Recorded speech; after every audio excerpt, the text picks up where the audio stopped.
मित्रों नमः संस्कृताय। मैं राहुल कुमार राहुल स्टडी 91 पर आप सभी लोगों का स्वागत करता हूं। मित्रों आज जैसा कि 18वां प्रैक्टिस सेट्स है मित्रों, आज कम ही समय में ज़्यादा क्वेश्चन करना है।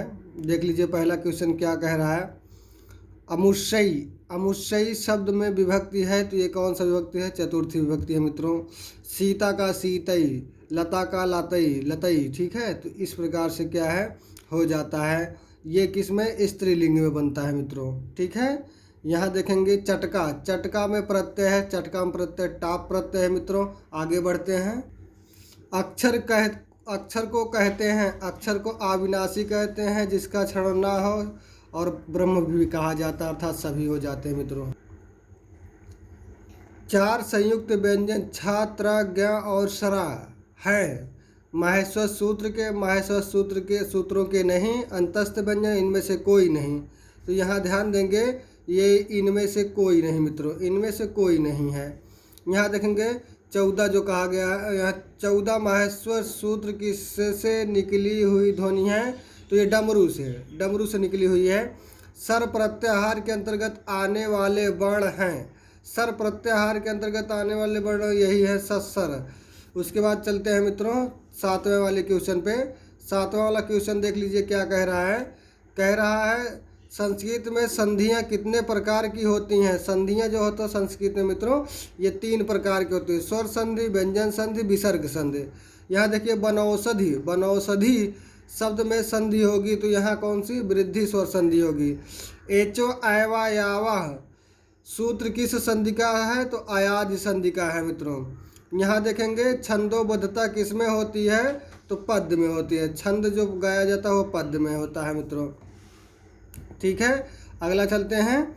अगला देख लीजिएगा उत धन लासा संधि विच्छेद में प्रयुक्त होने वाला सूत्र है। उत धन लासा में तोरली सूत्र लगेगा मित्रों। अव्ययी भाव समास में कौन सा पद प्रधान होता है? तो इसमें कौन सा पद प्रधान होता है? तो पहला पद प्रधान होता है मित्रों। यहाँ देखेंगे मूछ, मूछ को संस्कृत में क्या कहते हैं? यहाँ देखेंगे बदन मतलब शरीर होता है, समश्रु मतलब क्या होता है? सांस होता है। और यहाँ भ्रू, भ्रू मीन्स क्या होता है? उर माने हृदय होता है। 13वां देख लीजिए मित्रों क्या देता है? समश्रु मतलब देता है। भ्रू मतलब दूसरा कुछ होता है। सीता, सीता दुग्धम धृतम, सीता दुग्धम घृतम मथनाति। इस वाक्य में दुग्धम में विभक्ति है। दुग्धम में मित्रों देख लीजिएगा, ये अगर जो देखा जाए नपुंसक लिंग भी है और आपका क्या हो जाएगा, लेकिन द्वितीय का क्या हो जाएगा? एक वचनांत हो जाता है। अगला देखेंगे 15वां वाला क्वेश्चन मित्रों देख लीजिएगा। 15वां वाला क्वेश्चन क्या है? स्वाहा, स्वाहा पद का प्रयोग किस कारक में होता है? नमः स्वस्ति स्वाहा चतुर्थी संप्रदान कारक में। नमः स्वस्ति स्वाहा स्वधा वसट अलम वसट योगाच्य। तो यहाँ देखेंगे, अगला देखें भू धातु में कत्वा प्रत्यय का योग करने पर रूप बनता है, तो भूत्वा बनता है मित्रों।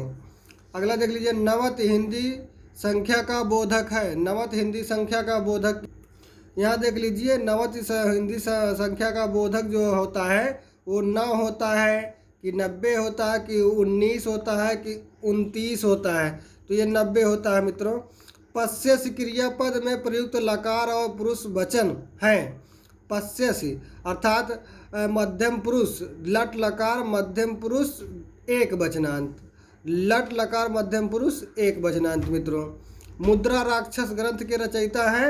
मुद्रा राक्षस ग्रंथ के रचयिता आपके कौन है? विशाख दत्त जी हैं। इनमें से कौन सा नाटक महाकाव्य महाकवि भास का नहीं है? तो आप जानते हैं कौन कौन सा है, कौन कौन सा नहीं है। नाटक है मित्रों, ये जान लीजिएगा। बाल चरितम भी नाटक है, कर्णभार भी नाटक है, दूतवाक्यम भी नाटक है, लेकिन कुंदमाला इनकी रचना नहीं है। संज्ञा शब्द नहीं है, संज्ञा शब्द नहीं है।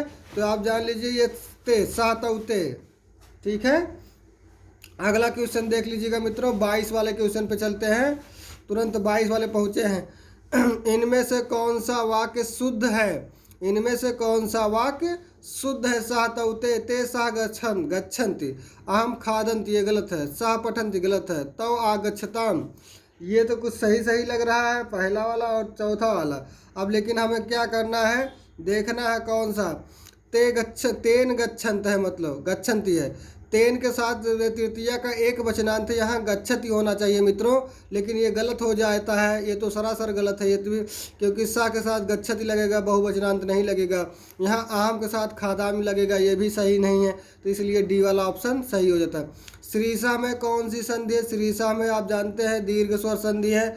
व्यंजन संधि का उदाहरण है, व्यंजन संधि का उदाहरण कौन सा है? तो यहाँ देखेंगे जगत बंधु कह दिया गया। अर्पण, अर्पण का विलोम होता है।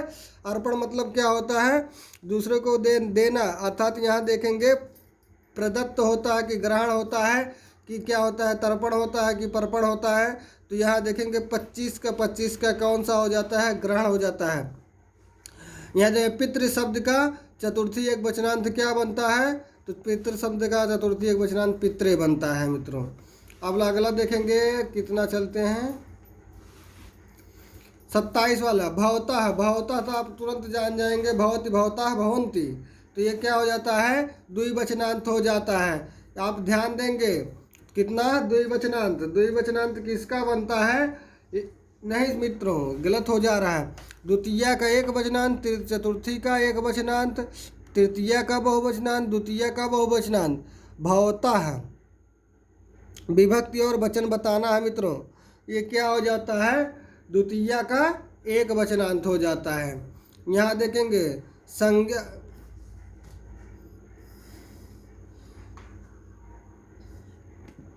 संज्ञाओं की जगह आने वाले शब्द क्या कहलाते हैं? सर्वनाम का है। चा का उच्चार स्थान है इच वैसा नाम तालु।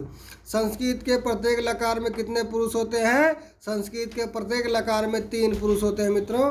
आपका यहीं पर क्लास समाप्त होता है। नमः संस्कृताय, नमः संस्कृताय, नमः संस्कृताय।